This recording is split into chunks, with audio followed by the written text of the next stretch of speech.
Microsoft неодамна и официјално ја представи наредната генерација од Windows, односно го представи Windows 11. Иако доста од информациите станаа достапни пред настанот, се виде дека останува уште доста да се дознае.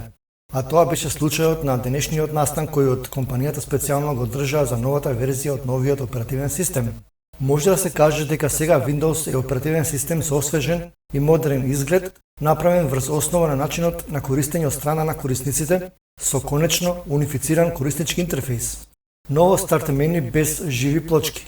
Главната промена, како што се виде и претходно, е старт менито и крајот на живите плочки, кои сепак може да се каже дека во одредена форма доста пологична продолжуваат да донесуваат информации во реално време преку новиот дел за виджети. Старт менито сега е поедноставно и направено да ги прикажува точно работите кои на корисниците им се навистина потребни, за да ја завршат саканата работа. На врвот од менито се наоѓа лента за пребарување, после која доаѓаат апликациите кои корисникот ги има избрано да бидат закачени во тој дел.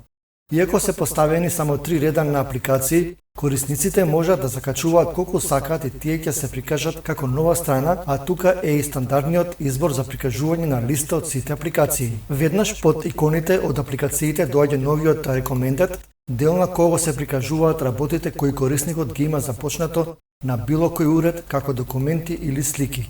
Со ова старт менито останува корисен дел од Windows кој корисниците веќе нема да имаат потреба да го менуваат во друга форма со различни апликации. Старт менито заедно со останатите икони на таскбарот сега се поставени во средината, поради што доста луѓе прават споредба со Mac OS и нивниот док. Без разлика, оваа новина е одлична и сигурно ќе им се погоди на корисниците, а посебно на тие со поголеми екрани.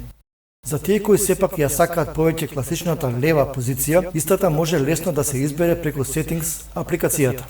Покрај старт менито, веднаш се забележува и промената на аглите на прозорите и останатите елементи од корисничкиот интерфејс.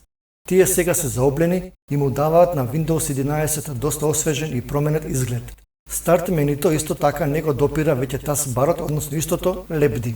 Промена има и кај центарот за известување, а овие промени се скоро целосно преземени од Windows 10X. Оперативниот систем кој од Microsoft сепак се одлучија да го откажат и неговите новини да ги пренесат кај наредната генерација, односно кај Windows 11. Widgets е нов дел кој слободно може да се каже дека е подобра имплементација на живите плочки.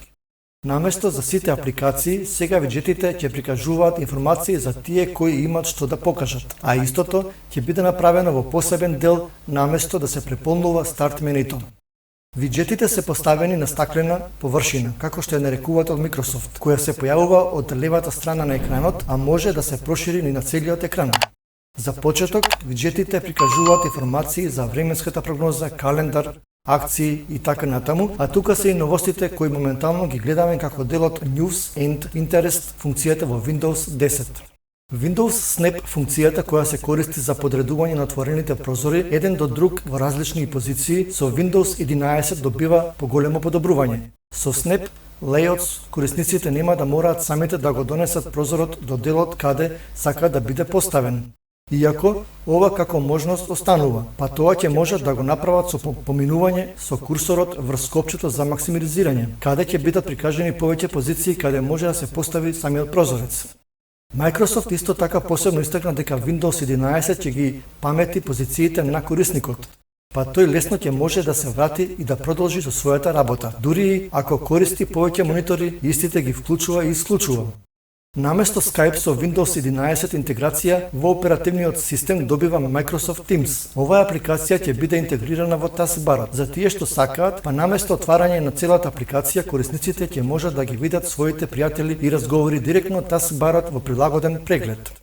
Уште една голема новина која може заслужуваше да биде поставена погоре во овој текст е новата Microsoft Store, продавница за апликации. Како што се очекуваше, во продавницата сега ќе можат да се додаваат сите видови на апликации, не само модерните. Тоа значи дека во Microsoft Store може да се очекуваат класичните апликации, а за почеток Microsoft ги најавува апликациите од Adobe, како и Zoom, Canva и слични.